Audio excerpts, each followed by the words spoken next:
Hello and welcome back to St James's Pod, my favourite Newcastle United podcast. In this week's episode, we'll be talking the Magpies flying stateside, the Toon remaining undefeated in London, Bruno's injury concern, and Brentford beaten for the second time at home this season. Join us for all of that and a little bit more after this ad read.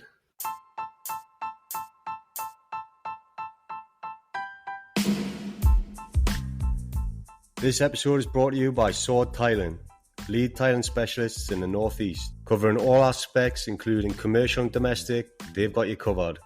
So head to sword_tiling on Instagram and tell them St James's Pod sent you. First up then, lads, it's just been announced that we are going to the US of A for the pre-season. What is it, a competition or a training camp or... That's a little cup competition. I think it's a bit like the Asia Cup that we did. I think it's that kind of thing. Oh, we're going to Philly, Atlanta, New Jersey. New Jersey. That's obviously Darren Eales' effect, don't it? With But it did come up that Atlanta will be based in Atlanta. All right, for the time that we're there, I read on Twitter saying that we'll be based there. But it'd be good. Look at a few Premier League clubs in there as well. Isn't there? There's who's the Villa, nice. Fulham, Brighton match tournament. So, so you've got Brighton, Brentford, Villa, Chelsea, Fulham, and the Toon. So you've got the 6 teams. You'll play each other once. So there's 5 games, and I'm guessing quarter semi-final, final or something like that. I don't know.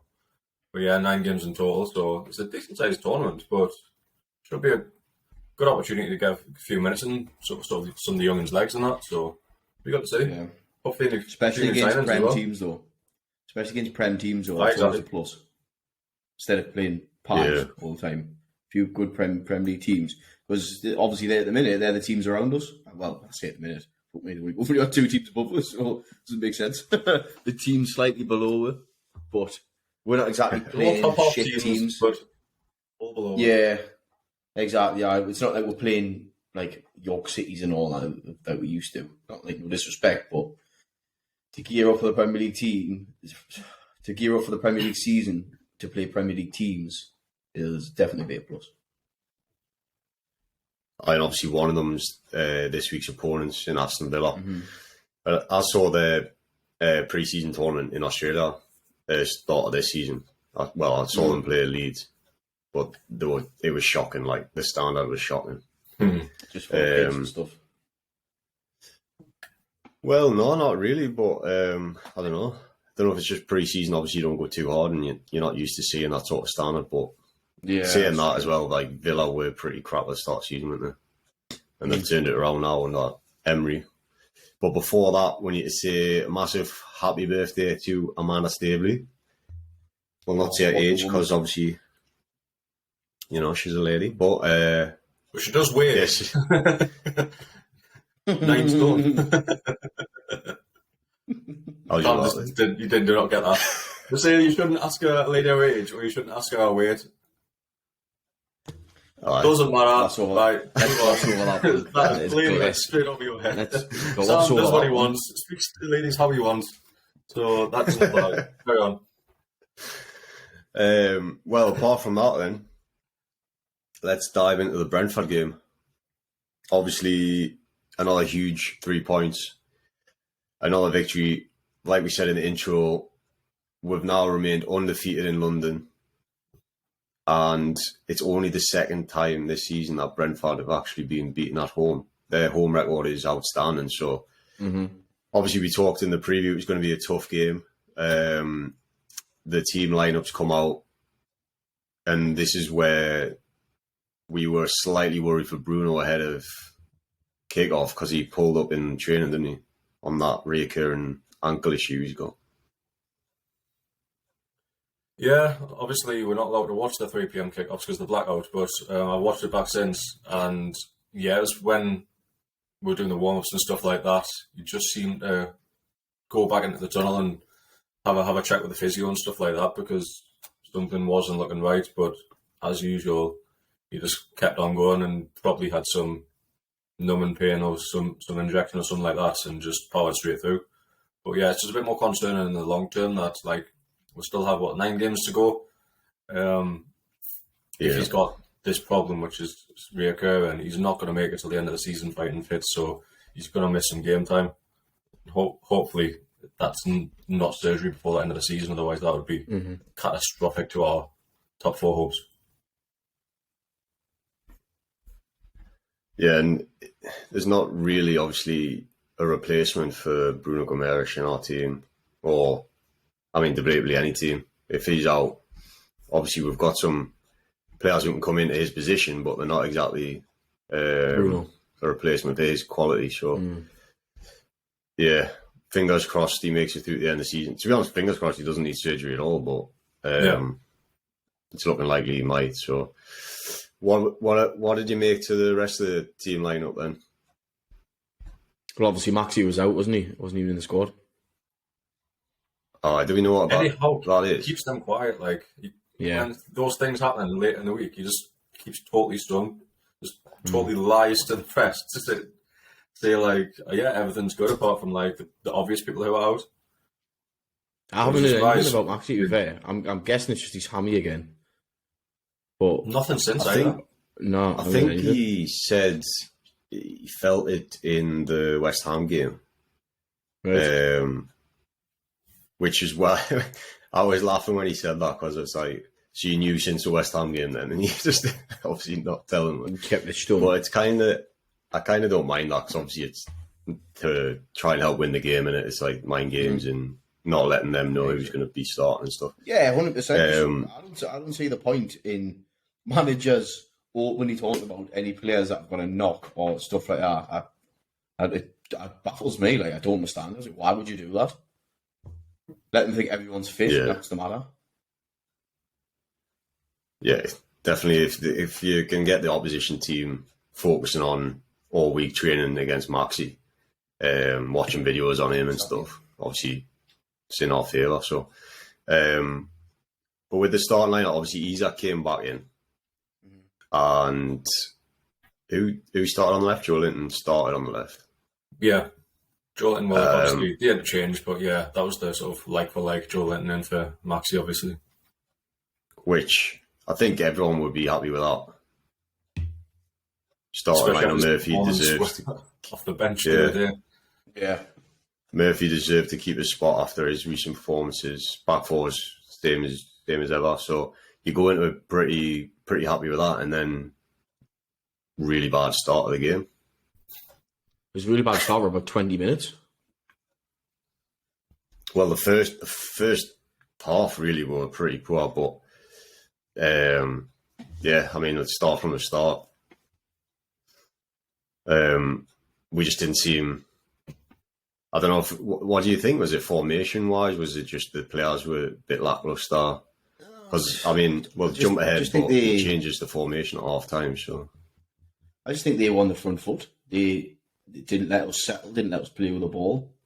I think we seem to notice it. There always seems to be a spell in a game that we play. Well, not always, but majority of the time where we'll go through about 15 minutes of panic. It looks like panic, but it's like it's almost like we just can't get a foot in and just kill the game and steady it down and just we'll get a few passes in. It's like we're rushing around a little bit. Unfortunately, it just seemed to happen at the very start against Brentford. Well, I say at the very start, it happened towards the end as well, but it was a bit unlike us for that to. Thomas Franks might have been a game plan, just go at them, because we couldn't settle. Yeah, we just couldn't get going. I don't know what it was, and it actually took that Janssen injury for it to actually get control of the game again. I think it knocked them a little bit. Obviously, he's been out for quite a while. So after he went off, I think that's when we got a bit of a foothold in the game towards the sort of the halfway point in the first half. That's exactly what happened. As soon as Janssen went off, we started to sort of control the game a bit more. I felt like Longstaff had his poorest game for a while, and Murphy was a bit ineffective as well. So I don't know if that was part of the reason, like, the midfield just didn't seem there for me. It's like the ball was coming up and we just couldn't get a hold of it and keep possession. It's like coming straight back at us. Yeah, and obviously we mentioned that Shade in the last episode that he had the big chance against Man U. And apart from that, no one really knows anything about him because he's barely played for Brentford. Obviously, young lad coming on loan. And I think he caused for problems, to be honest. His pace really caused for problems. He was getting him behind and we couldn't seem to deal with him. And obviously, that's what led to, well, it was the second pen in the end. But yeah, him flying down the wing. But we just couldn't get our foot on the ball, no matter what it was. Like, as you said, Longstaff wasn't really in the game. Murphy was a passenger and Bruno was trying, but we were a bit sloppy. As I think Pete said, we always have these spells in the game where we were a bit sloppy, but it's not usually sort of that prolonged, if you know what I mean. We're just it's like we needed a change 20 minutes in, and we just got lucky really with the enforced change to give her a bit of fortune more than anything. Well, first bit of fortune you could call it is the fact that their opening goal got ruled offside, which was correct decision. It took an awful long time to come to that decision, mate. It did. It was so obvious as well. Like, it's like from the first replay. It was far too long. And obviously, we'll talk about what happened later in the match. But it's hard to feel like there's a level playing field when things like that happen repeatedly. And you think, like, they're looking for a reason to go against Newcastle, basically. They're looking for reasons to go against her. And, like, you don't want to seem like too, like, tinfoil hat or whatever, because, like, every football fan's biased and every football fan probably thinks most decisions go against you. But it's happened so frequently in Newcastle, even in this one game, that it's a complete fucking piss take. How it took so long. You clearly see, didn't even need to draw lines to see that first Toney goal was off. But it was a bit of a let-off in the end because he probably didn't need to be offside, to be honest. Yeah, it was a good move by them, wasn't it? Yeah. I think for me as well, like, that, I preferred it back in the day when that sort of goal would stand. Like, the advantage would go to the attacker, and he's not really, like, it's not really what the offside rule's for, is it? Like, he's standing basically in line. It's just that he's leaning forward and the defender's leaning the other way, so his shoulders off or whatever. He's not getting a massive advantage by being further forward, is he? Yeah, it's good forward play, really. It's like, back in the day, that would be like, you'd be like, oh, what a poacher. But obviously, modern day, that's offside, and that one, you're like, oh, VAR, obviously decent up there today. Took a bit of time, but they got it right. And then the next, not really decision for VAR was the first pen. I think they probably got it right. Absolutely class. I don't know. Just a complete and utter farce of judgment. That like it's almost like absolute steam train. It's just like, mate, what are you trying to do there? He's completely mistimed. Yeah, he's actually trying to kick the ball, but fuck me. I know. It was almost like Lascelles-esque, wasn't it? It's like, I don't know if it actually was. Training with Lascelles a bit too much. But yeah, so he just, it was the fact he quite obviously wanted to absolutely like just go through him. He obviously wanted to take the ball as well, but the way it's just no breaks at all. It's just, I'm absolutely taking player and ball here, and then obviously misses the ball completely. And did he get a booking for that as well? Yeah, I would assume. Yeah. Brentford were really bad for surrounding the ref, trying to get yellow cards and shit like that as well. Like Thomas Frank spoke beforehand about the dark arts and all that shit. But I noticed the Brentford players were really bad for trying to get our players booked. Joe Linton had another one in the first half where he sort of took someone out a bit, and they were straight onto the ref trying to get him booked early on. I think he was lucky on that it was early, like. But yeah, they were bad for that. Yeah, but there's no question.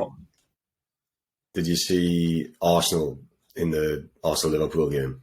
We're getting praised for time wasting. Oh, it's don't. Genius. They were describing it as. It just winds you up, man. They always do. It's always the case. But so obviously Ivan Toney steps up. He's missed, I think at that point, one penalty in his whole career. So it's like 5 years ago. Yeah. I think it was a very, very poor pen, like. Yeah. But I think when you see him stepping up for the penalty, you just resign to the fact it's going to be 1-0 to Brentford. Mm. And then it was so poor. I don't know what really happened. Like, it's his usual style. It's not like and you saw that from the second one. He just, I don't know, didn't get the direction on it. Yeah, but if it had gone in, if Pope had dived the wrong way, right, and it had gone in, it'd have been, wow, what a cool penalty. Wait for the move. Yeah, exactly. Yeah. He's done the keeper with the eyes and all that carry on. And now we're saying it was a shit penalty. So I suppose that's what happens with penalties when you piss about doing things like that. The whole, like, Jorginho's little run-up that he does, when it goes in, it's, he's done it again, so class and cool. But when it's fucking easily saved, it's like, well, that was a shit pen. So it's like swings and roundabouts, really, but I don't know. His luck just I say his luck come to an end. Got his luck back a little bit later. Well, yeah, I mean, we can talk about the second one. Like, he basically does the same penalty, but he actually connects properly. So yeah, but what's the whole thing of? Are you saying it was a pen, or do you think it wasn't a pen? I think it could have went over himself. There's no way it's a pen. What, the high foot? Yeah, well, it's not a high foot, is it? It's not high.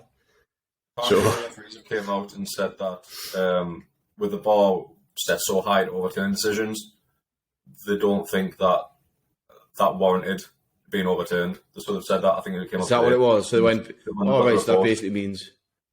They basically said. So since the ref on the field didn't give it, it shouldn't have been overturned. They're not necessarily saying that if the referee gave it on the field, that it should have been disallowed. But they're saying it shouldn't have been overturned. Like, basically, so we've clearly... Well, and, once again, they took so long to look at it. If you've got to look at something 20, 30 times, slow it down 3 or 4 minutes, then it's not clear and obvious, is it? Mm-hmm. Like, come on. I see what you mean, how, like, you think it might be a pen. Like, yeah, the foot is near the head. Like, so, yeah, you think, like, there's potential. Mm-hmm. But the head's coming down. Yeah, he put his head down, 100%. He doesn't actually see him coming at all. You can tell. And when he does, he starts to pull out. The contact, if there is any, which I don't think there is minimal. See, that's what I've been missing. So I haven't really seen any close-ups or specific, whether they've done it on Sky Sports with Ref Watch or what. I'm not too sure if they've done it yet. Some nice green photos, like. Well, there you go. Some horrible photos you can't really tell. You can't start scrutinising the referees and VAR, can you? So it's on HD on the telly, but the photos are fucking pixelated to hell. Doesn't make any sense. But right. Well, it is what it is. For me, when I'm watching it, because obviously, like, I can watch the 3 PM games here. It's like it's basically just under his rib that the foot is, so it's not high foot for me at all. And also, the Brentford player gets there first. We can't watch the 3 PM games either.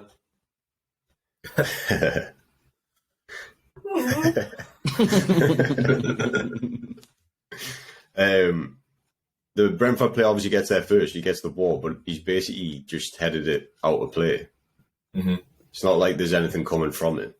And also, it's the fact, like you just said, obviously VAR takes too long to be clear and obvious. But like we've seen in games this season, like Shea got kicked in the head. We didn't get anything for it. Much higher. Yeah, like actually in the head. So, and there's been other ones as well. So there's no consistency there. So if they're not, and it's just such, such a weak pen to give. But I don't know. I don't know if I don't know what the referee's thinking, to be honest. He should have just gone to the screen and gone, well, I had a better view of it in the first place. It's not a high foot. He goes to the screen. He changes his decisions so fucking quick. Like, it took them 2 or 3 minutes to send him over. But then, he's looking at it for 10 seconds tops, and he's like, yeah.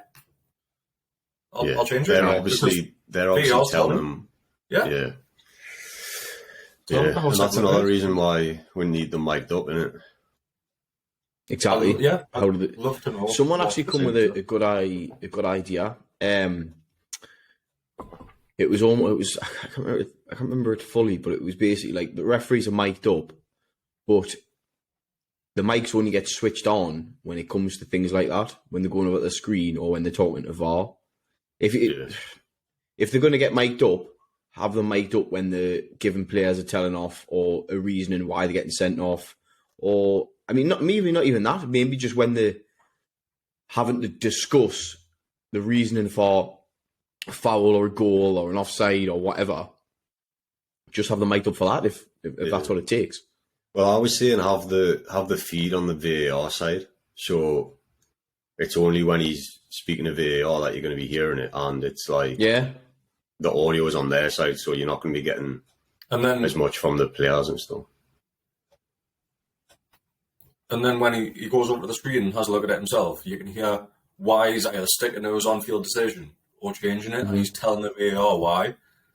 With his... For all we know, VAR gone, yeah, you probably want to change that, mate. He's gone over and, okay.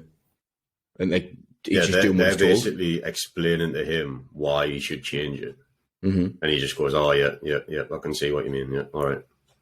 There's no, you can tell, there's, even just watching him, you can tell that he's not arguing back or saying, this is what I thought or anything. But anyway, I think we move on to the second half. Because obviously half-time comes pretty much straight after that second pen. We're going into half-time 1-0 down. Also, just not playing well at all, really. And this is where Eddie makes the subs and he changes the formation. So what were your thoughts when we come out second half and we've brought Wilson on and who else came on? Gordon came on for Murphy. Gordon. So Gordon for Murphy and then Wilson for Longstaff. I was surprised at the Longstaff one, to be honest. He wasn't having a good game, but I just didn't expect a formation change. It's not really... We never really see Longstaff get sub, though, do we?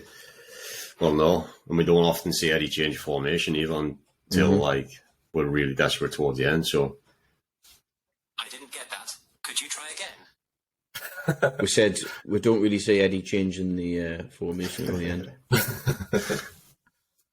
It's funny because we actually mentioned on the last part about Eddie saying that I don't rule out playing them both together up front, both Wilson and Isak, and then what happens? 1-0 down at half time, he switches it up and we came out like a fucking battering ram.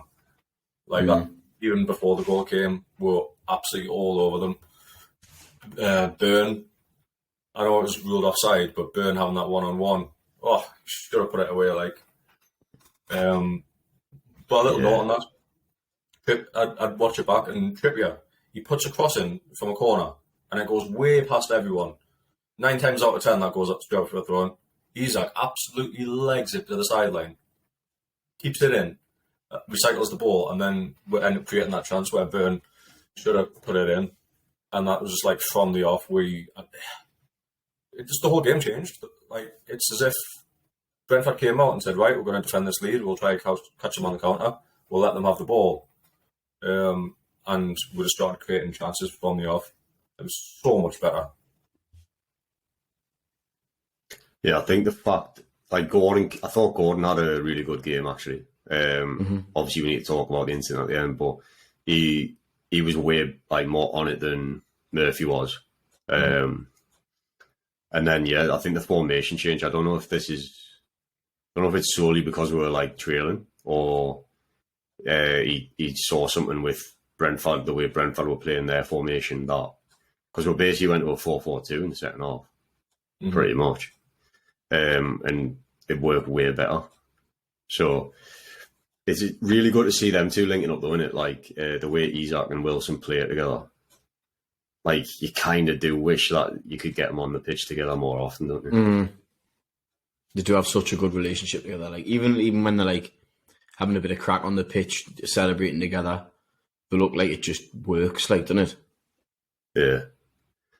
And then obviously the first goal for us goes down as an own goal, but Joe Linton, absolutely amazing. He came out like absolutely on it in the second half, didn't he? Absolutely man-possessed. And then he sits Ben Mee down like fucking... Oh, it was quality. His footwork is getting so much better as well. Like, I know I've mentioned his finishing recently, but his footwork as well. He just like fake shots, drops his shoulder, puts Ben Mee on his arse, and then he's in on goal. But yeah, you're a bit fortunate with the way it went in, but he made his own look. Yeah, he took it all day. Did you see the video he put on of him training in the gym where he's like on one of them? I mean, I've never really seen one before. It's almost like one of them dance mats you get in an arcade on it. It's like the light turns on and he has to like move to... Oh, like a reaction thing. To touch it, and then he's like running on the spot, and then the light changes and he's reacting to where the light goes and stuff. It's like it obviously looks like it's to improve his footwork and stuff, and then you're seeing it on the pitch. And I think as well, like if that doesn't go in off rear, I think, I don't know who it was, but he was trying to pass the ball, wasn't he? I think it was Wilson. Somebody's there for was a tap in. Yeah. Oh, I'd imagine so. Yeah, just for a tap in. So yeah. I mean, great individual, bit of skill, bit of play, and to be honest, he kind of deserves the goal for it. But yeah, went down as an own goal. But then I think at that point you think we're winning this game. Yeah, definitely. Like you say, it was a bit of luck, but we just turned it up a couple of gears, didn't we? And we thought, right, we need to stop fucking about, really, and get the job done. Hence where we go. Stop fucking about, lads, and just sort of do what we came to do. We're not playing for a draw; we're playing for a fucking win. Get the two big lads up top. We know what happened last time. It rescued the game. We came from. It wasn't. It was 0-0. It wasn't against Wolves.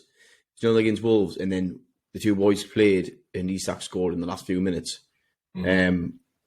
With another bit of link-up play with Wilson, so the sort of stats back themselves up. Really, and as soon as they play together, it's a good formula. Obviously, it's a good backup plan for things like that. If you don't need to play them together, don't. But it's like it's like a little another card up your sleeve, isn't it? We create so many chances when they're on the pitch together. Like every time they have been on the pitch, we're creating chances. And yeah, once it went to 1-1, there was only one team who were going to win that match. Well, the one team who were looking to win that match from 1-1 anyways. I know, obviously, as Pete alluded to later on, they got a few chances, but as we equalised, we were on the ascendancy. And yeah, the goal was just top quality. Again, with their link up, Isak and Wilson. It's like a fucking ridiculous finish. It looks so easy as well. Yeah. It's just so cool, isn't it, man? It's like no power on it. It's just sheer placement. Passes it, yeah. Yeah, there was a crack. When I first seen the ball from Wilson, I was thinking, put a bit too much on it. But I think that's when Isak just used the pace off the pass just to guide it.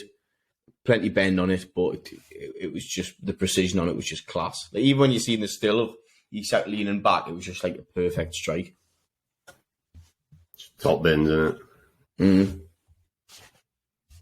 And then the celebration was really like nice to see as well, because obviously you kind of wonder with Wilson, like, does he always want to be getting the goals? Like, you've seen him in the past, like he's the number 9, he's desperate for the goals and stuff, but when he turns provider and you see them like celebrating together and stuff, it's really good to see, and you kind of feel like there's going to be a good future there. I think he sort of knows the way it's going.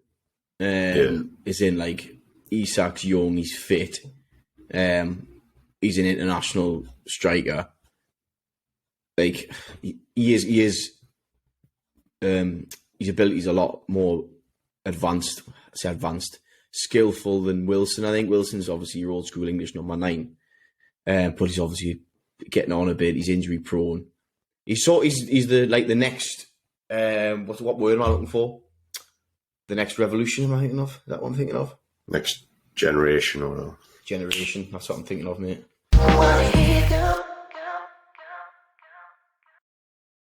Well, he was having a bit joke before the West Ham game with Antonio on their podcast, wasn't he? Joking about how neither of them can get a game. And he was laughing about it. So I think he does know that, like, he's not going to be around forever. So I think you could say, I'd like to think he's just enjoying it, enjoying the football, enjoying the winning as a team. All strikers are selfish, but to a certain extent. And I don't think Wilson or Isak is selfish in a bad way. Yeah. It's just nice to see that even though like Isak's like the young lion coming to kind of take his crown, he's like still helping him to do that. He's like still setting him up and stuff. It's not like he's like, oh, I want to be the main man, so I'm not going to set him up for a goal. But exactly. I think it was what you're saying, Isak's spurring him on now as well.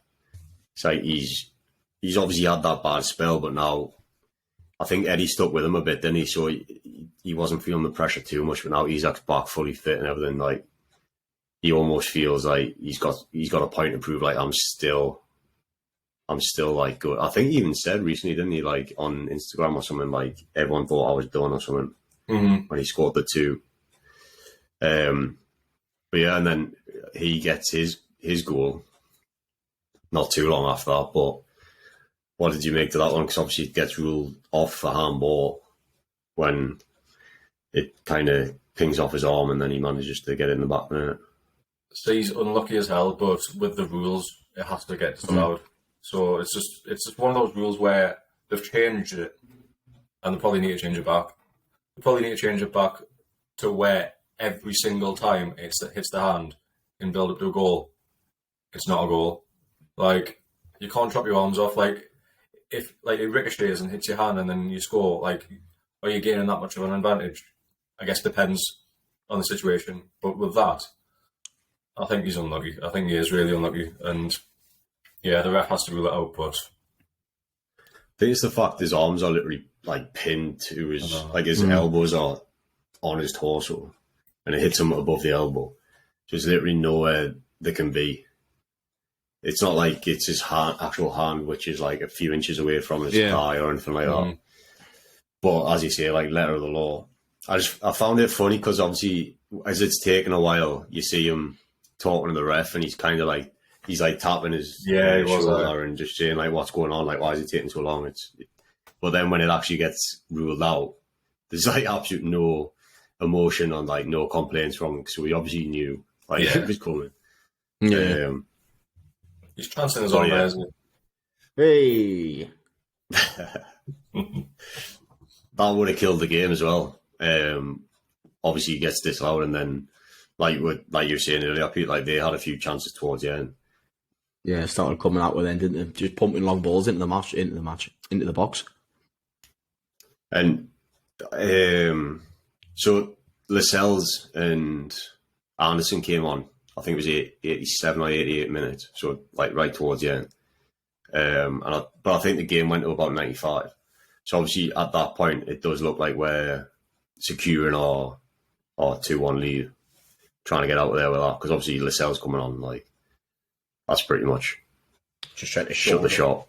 But also, before that, I just want to say like that Gordon could have took the ball into the corner like right on 90th minute. It was just after the subs came on because he cuts it back to Wilson. Wilson lays it for Anderson, and Anderson should probably score. Yeah. So, like, instead of taking it into the corner, which he could well have done, like any other team probably would have, looking for the next goal. And obviously it's shot on the foot before. I can't remember which game, but it was when Anderson, again, he had the shot. And they went up the other end and scored. It might be in the Liverpool game, actually. But yeah, it just shows that we just want to still carry on scoring. Like we've got that drive. to not just be happy with 2-1, even like on 90th minute. Like, don't take it to the corner, go for another goal. Especially when on the 3-on-2. On the flip side of what you've just said, when it's 2-1, they have been at where a bit. Do you just take it into the corner and fuck about with it? Wind the clock down like every other team does. It's great to see that, because we've spoke about it at the game itself, saying that we're still fucking going for it. And it's great to watch. So, but then, like you say, you can't have your little cock ups like that, where it's a bit like we're reacting to what's been said in the press, and like people saying like, "Oh, we're wasting time" and stuff like that to the dark arts. So that's like a bit of like a fuck you. Like, no, we're not going to take it in the corner. We're not going to just waste time. I don't know, because I don't think Eddie Howe would let that affect anything. Yeah, true. I don't think he'd be like, "Oh, fucking stick it to them," because that just mess the game plan up. Do you know what I mean? I get what you're saying, 100%, because that's exactly what it looks like. But obviously, you know, Eddie Howe's like, he doesn't let any outside noise to get into the team. I think it's probably more likely that we've got players coming on, like especially someone like Gordon, who's like fresh to the club and he's still a young player trying to prove himself. He wants to like affect the game. He wants to get an assist or something like that. He doesn't want to just go into the corner and try and kill time. So it's probably more like the player's mindset, or like they want to impress and get goals basically. And to be honest, now that you've said that, maybe the Lascelles sub was more to do with the fact that they were pumping balls into the box, and that's his bread and butter, really. And it's like, just get your head on it, get it. Yeah, so it might have been more like tactical that way. But then coming back to Gordon, he started to be a little bit not petulant, I don't know what the word is, but he was fouling a bit when he gave away 2 free kicks. Giving them chance to pump the ball into the box. So do you think that was part of the reason why he got pulled? Or do you think it was literally just, let's get Richie on time waste? And so close to the final whistle. Mate, was it just a break play up? Yeah. I think it was the more thing you got to remember, though, is he doesn't know when the whistle's going to be blown. Oh, yeah, but he's got his watch on. He's timing the game. He knows what the stoppage time is. I get what you're saying. There's always going to be that little bit added on. Yeah. But he knows it was not more, long. Like. Yeah, I think it was more just to kill the game, get another body on, waste a bit of time, let the boys get back into position, everything like that. I think it was that kind of thing, because what's Richie going to do for a minute? Yeah, but I think if you're time wasting, though, wouldn't you take someone further across the field off, like Willock or somebody? Or was Willock already off? True. Like just somebody further away to kill more time that's got to walk across the pitch. I think it was because he lost his head going and he was like fouling. Just the other guys that were on the other side of the pitch, though, like Joe Linton, you want him. He's big and physical. You want him to stay on the pitch. Anderson, he's not small by any stretch. So and he just come on, like, yeah, so that would have been even harsher. But yeah, you know what, right? You talk about spitting his dummy out, which wasn't good to see. It was a bit pathetic, really. Like, and I know obviously Eddie had a word with him. Eddie even said in the conference after that he needs to control his emotions. But I don't know if it was you, Dawson, that said, look at the contrast of when Jacob Murphy got taken off. Murphy came off, and he came off laughing. Like, there's no wonder he gets his game, Murphy, because his attitude's absolutely second to none. But when Gordon's doing stuff like that, I mean, I did see after, there was obviously a little ruck with Eddie Howe. I say ruck. Gordon just spit his dummy out, sorry. Eddie Howe then went back up to him, had a little word in his ear and started tapping his belly. And I think Gordon was a bit like, no, right, okay, sorry. Like, I think his head went, but then it soon came back down and he was a bit like, shit, like, aye, okay. What always said when I was signing him, he's passionate. Like, we know he's passionate. We know there's a sort of a little thing about getting subbed as a substitute. But it's going to happen more often with 5 subs. Like, especially in like these kind of situations. Like, there shouldn't be such a taboo about being subbed as a sub. Like, because you can tell that was just like, it was hit to his ego and he didn't like it. And he was putting, I know Sam mentioned about him wanting to assist or score, so putting himself before the team. He's kind of doing the same again. He's putting himself before the team because he doesn't want to get personally subbed off himself, when clearly it's just to burn a bit of time for the team. Yeah, I think he'll learn though. It's still quite raw. He hasn't been here that long, so he will learn. He'll have a talk. He'll 100% have a talking to off Eddie Howe. Who was it who said Eddie Howe does not bollock people in front of the team? He takes them into the office if he needs a word with them. So if Eddie Howe started bollocking Gordon in the change room in front of everyone, that'd probably make Gordon worse. But I think he just said, come into my office, have a big crack, and he'll just sat him down. It's the whole man management thing, isn't it? He'll just say, look, we need to chill that out. Like, it's not because you're having a good game, it's all to do with a tactical sub. And I think the only bit really that I didn't like was the fact that he kind of shrugged Eddie off. All the rest of it, I'm not too bothered about. His hand up weird, Yeah, it's like, you don't do that with the gaffer.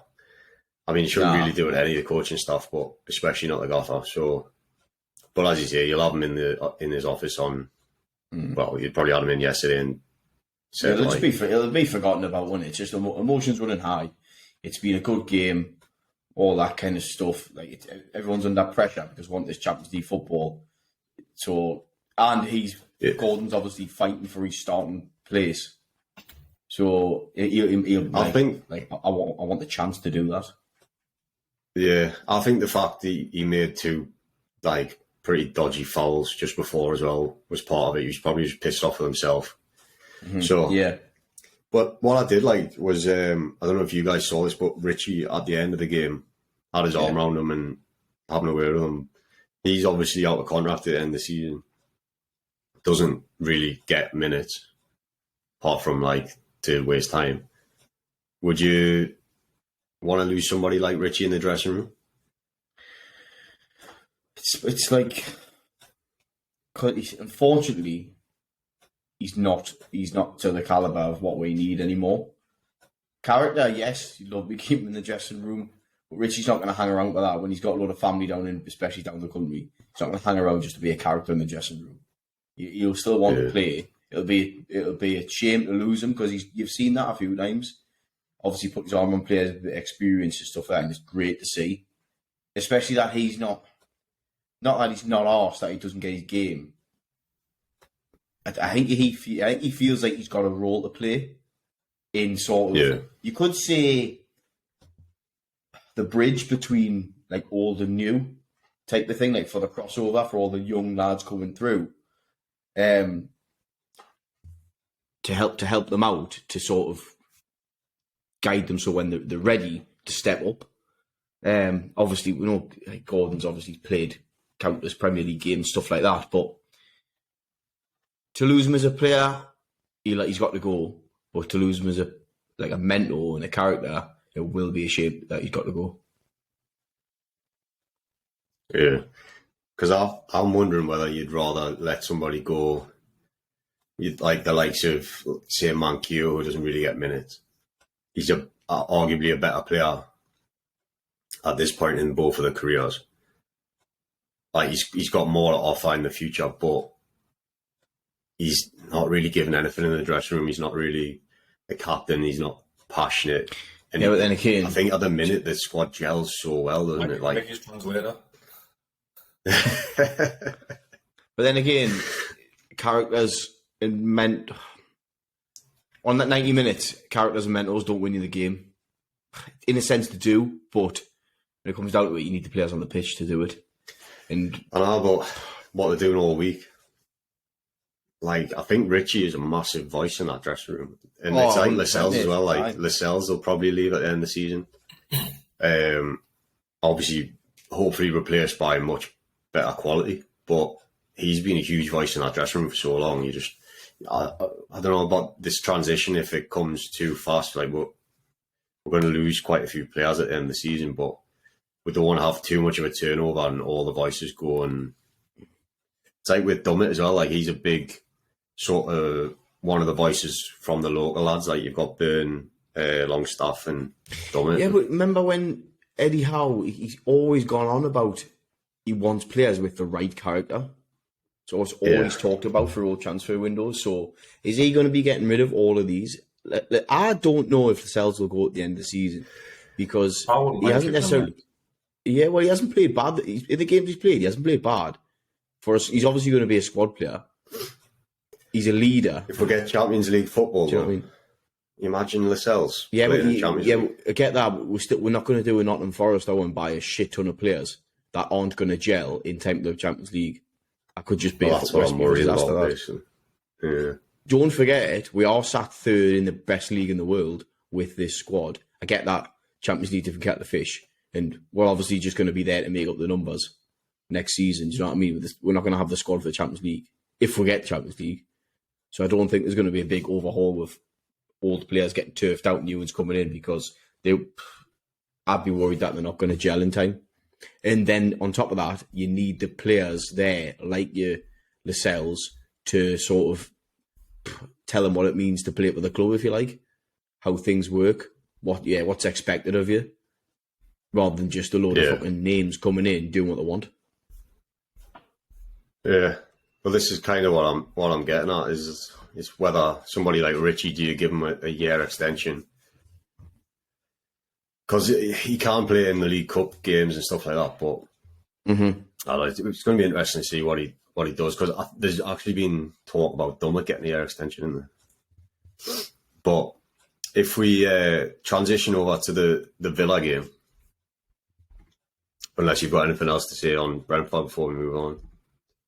No, just how did the predictions do, man? Shite, no doubt. I think I had 2-0. You had 3-0. Well, you fucking lost, didn't you? Did I? I had 2-0. Yeah, I was just wondering what I had, mate. That was all.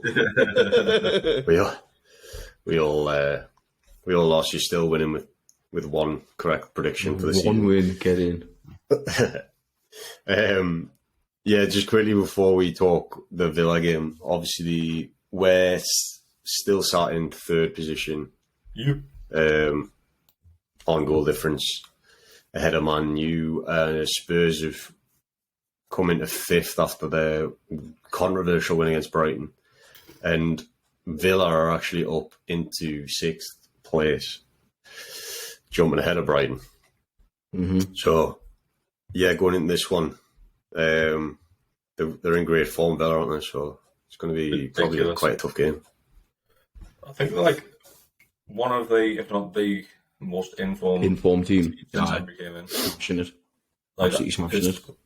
It's mad how much of a transformation they've had from Gerrard to Emery, and it just shows that when all owners came in and they were looking to get Emery, they were looking at the right people, they're doing the right thing. Yeah. Because that's he has true, actually. Right. I hadn't even thought of that. Yeah, it just proves the owners right once again that he is a great manager and he can definitely do a job in the Prem, even though he was obviously hounded out by Arsenal.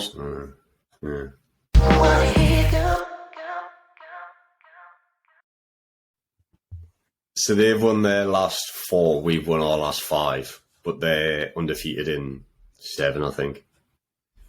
Yeah, so form-wise, obviously... Well, last time they lost, so...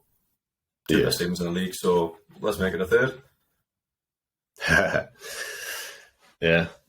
So what are you thinking going into this one? Obviously, they've got a few injuries, haven't they? Is Coutinho out? Yeah. Or is he just not in favour? Yeah. So he's been out since the Arsenal game, actually, so February. Bailey went off the other day against Forest. He's not going to make it.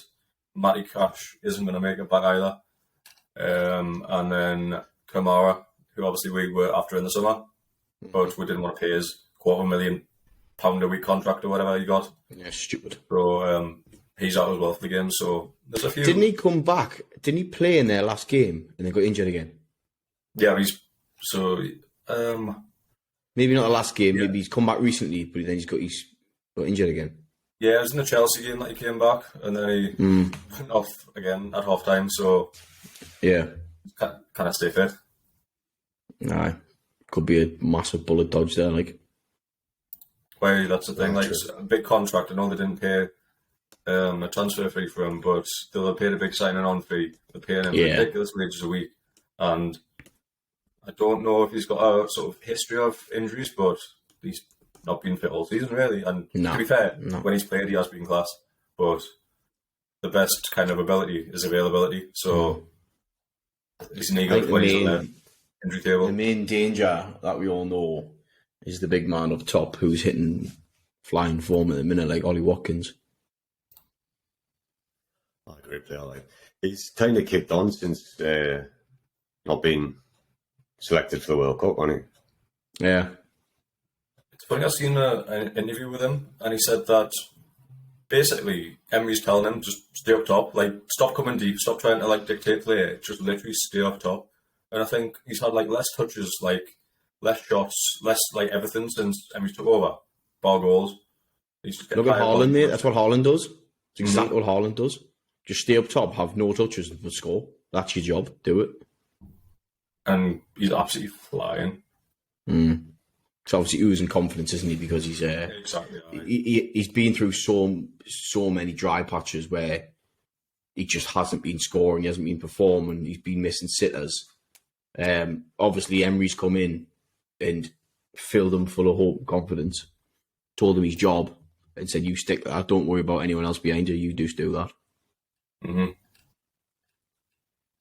Do you worry about our defence with him, or do you think we should be able to keep quiet?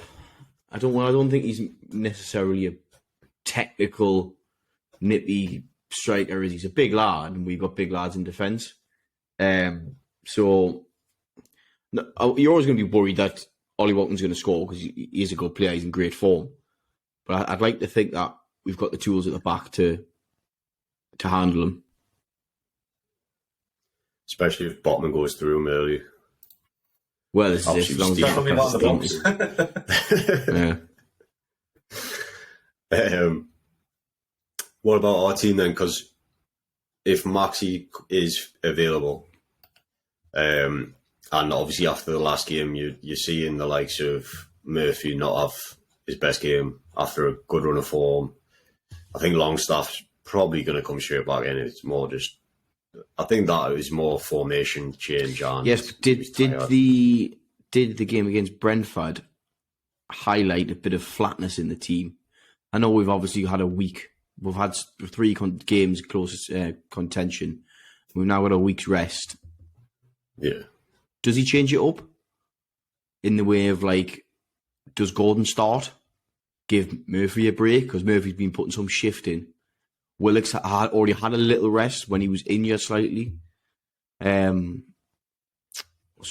I don't know. I think Gordon might come in to start because he was lively when he came on against Brentford when he played. Yeah, he lost his rag a bit with Eddie Howe. Don't think he'd be disciplined for that because for the sake of fucking 5 seconds where he spat his tummy out.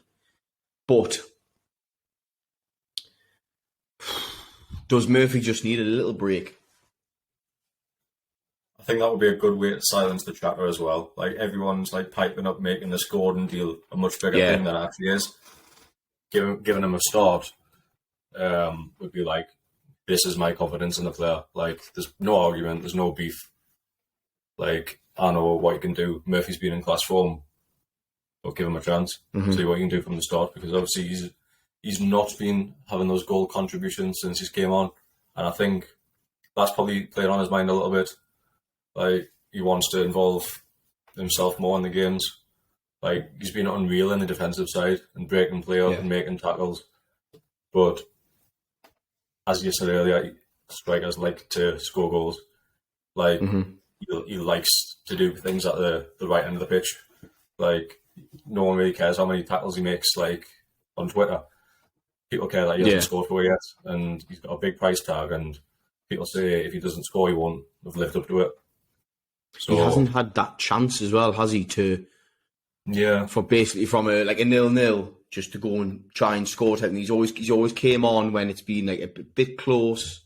Not always, but like obviously against Man United, he came on and we were just all out attack. But it still wasn't necessarily put to bed as such. So to come on from the start, I know he's done it. How many times has he started? Once, twice? Twice in a push. Um, Don't think he started many. Remember once. He's definitely started once. But I think for him to be given that sort of free rein, I think that he'll start. I do think Anthony Gordon will start. Murphy will get rested slightly.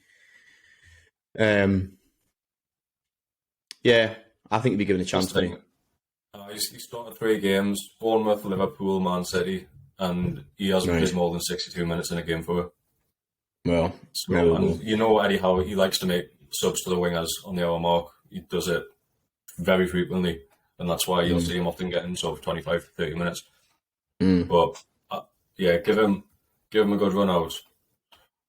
Obviously, when Murphy didn't have a great half last game, I wouldn't mind seeing it. But I also wouldn't mind seeing Murphy on the team sheet either. Oh, that's it. I think for me, it all depends on how Murphy's feeling. If he's slightly just needs a bit of a recharge, then fair enough. But Murphy's always sort of fighting fit. He's always buzzing. So a week, he might be no bother. And then you don't change necessarily a winning formula. Yeah, I think it might just give him like another kick up the arse though. Like he's been playing starting a few games now, and then he had a bit of a poor one, whether it was fatigue or whatever it was. But we see it with Murphy, don't we? Like you start to rate him again, you're like, oh, actually, you know what, he's playing pretty well here, and then he'll just drop off a cliff for a bit. So, what do you reckon about him maybe starting on the left? Because they've got Ashley Young right back, who's what, 37, 38? Like, give him. I know, like his defending's still top notch, but he's not going to be able to keep up with him all game. Putting the balls in behind, he won't have that sharpness for pace. But then again, he won't keep up. He won't keep up with Willock. That's a fair point. He's got I wouldn't mind seeing Willock start on the left and Joe Linton start in midfield. Yeah, fucking midnight train Joe Willock come steaming at him. Not a fucking chance. Yeah. Big Dan Burn getting behind him. Well, this is it. That's not Ashley fucking old. Oh well, that was my joke last time. You know, he just recycles his jokes. Got it written down. Anything else Villa-wise that you want to touch on? Obviously, it'll be hyped up in the papers about Emery versus Howe. And I think there's already been a Newcastle page on Twitter saying, "Oh, this is the game where we're going to see if we've got the right manager." It's like, fuck off. Like, what it's funny as well because last time in the league. Last time we played them, it was Gerrard versus Howe.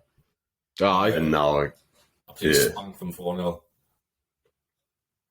I think this is going to be really tough game though. Obviously away from home, I think it will. Great form. Yeah, I think it will. And to be honest, I would take a draw. Like, yeah, aye. It'll be hostile as well. Or is it Villa Park? Yeah, it was a juicy atmosphere.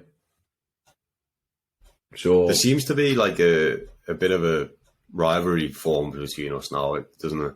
It's almost like becoming a bit of one of them teams, like an Everton. Sob on the time thing, wasn't it, when we got relegated and we were buzzing?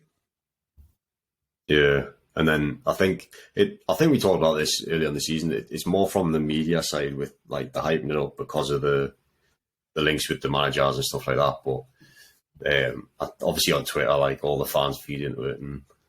Yeah. Fucking Villa watch. He has a fan base on strings. He does, like, doesn't he? He does. There's the most ludicrous things about like, our team, then Toon fans just bite like fuck. Everyone bites. Bites are stupid, aren't they? Like, he's trying to say the most ridiculous thing, like, I wouldn't have Bruno over John McGinn or something like that. And then Toon fans are fucking all over him. Like, don't. Not even after fucking... like the Toon v Villa game, it's after every single game that the Toon play. He just says something like Dorsey is so controversial. And then he's bite. He just fucking casts his rod out and just sits there, just fishing like that. It's fucking so funny, man. You just shake your head when you see it. When you see his tweet, you think, he's just sheer bait, mate. What are you doing? It works, though. Fucking... Aye, because you get fucking little fucking bends, biting, fucking jumping back all the time. So, just as we're saying, like, we'd probably take a draw from this one if it was offered now. To give some context, obviously, Champions Leagues now are like main aim. If we could achieve that, that would just be absolutely amazing. So, currently sat in third, we're looking at Spurs in fifth, trying to stay ahead of them. They've played a game more than us, and we're 3 points ahead of them. So, obviously, if we were to get a draw, they couldn't go ahead of us in the league, and then we've still got to play them, and we've got a game in hand. So, yeah, I would snap your hand off for a draw on the weekend. But unless you've got anything else, we can jump into the predictions and what we actually think will happen. Like, every single game's so big. We've got 5 games in a row that we've won now. We're not going to keep it until the end of the season, but yeah, it's just every game. Who do we play after Villa? Is it Spurs? The Spurs at home, yeah, on the Sunday. Spurs at Sunday, home. I think it is. So that's another fucking massive game, which is probably on par with Villa. Because Villa are chasing. Villa are sat in there. Where Villa? Sixth, yeah. To be honest, the Spurs game is a much bigger game, but we've got a week's break between and we're at home, and I think we'll take them both just as seriously. So, I think if we beat Spurs at home, though, that kind of kills them off catching me. Obviously it doesn't mathematically, but it's a shit show there at the club at the minute. I know they've won the other day, but shouldn't have, because Brighton should have a fucking pen. Right. They're struggling to find a manager, aren't they? Yeah, nobody wants them. Nobody wants to be their fucking manager. Who turned them down? Zerbi and Nagelsmann, wasn't it? Because Nagelsmann wants a Chelsea job. Yeah. I can see someone like Graham Potter going there.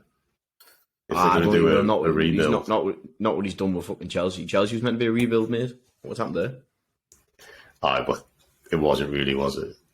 Well, I know that it was fucking Todd Bowley playing fucking Monopoly, but like, I can't to be fair, I don't think Potter would, because he's won the whole what he did at Brighton. Aye. But for next season, like, you look what he did at Brighton, I think that was massively to do with the structure of the club and who was ahead of him and stuff. Like, we've brought in some of their staff and stuff like that. I think it was like a full team thing at the club, whereas Spurs is obviously in disarray, and Levy's not going to really be the guy that he wants above him. So it's Levy's the fucking problem.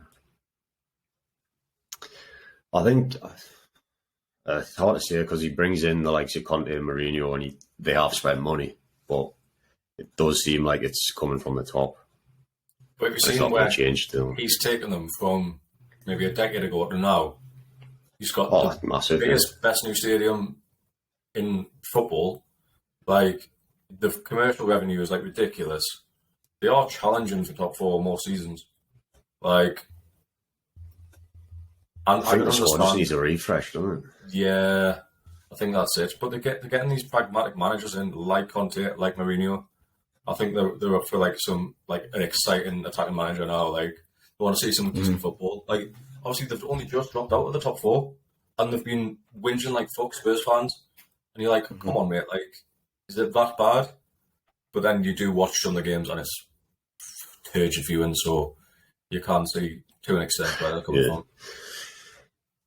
I think Conte's played a blinder, like, because he's got out of there while they're sat in Champions League spot, and they're probably going to plummet, and then he looks like he was the saving grace, really. But I mean, it's obviously the top of that club. That's the shit show. That's the poison. The manager doesn't get the free rein. I'm sure I've said this before. It's like the whole Newcastle United Mike Ashley thing, but obviously on a massive scale compared to us. It's the same sort of thing, the whole divide in that, man, between the board and the fans. He's a greedy bastard, so... You know what I mean? Well,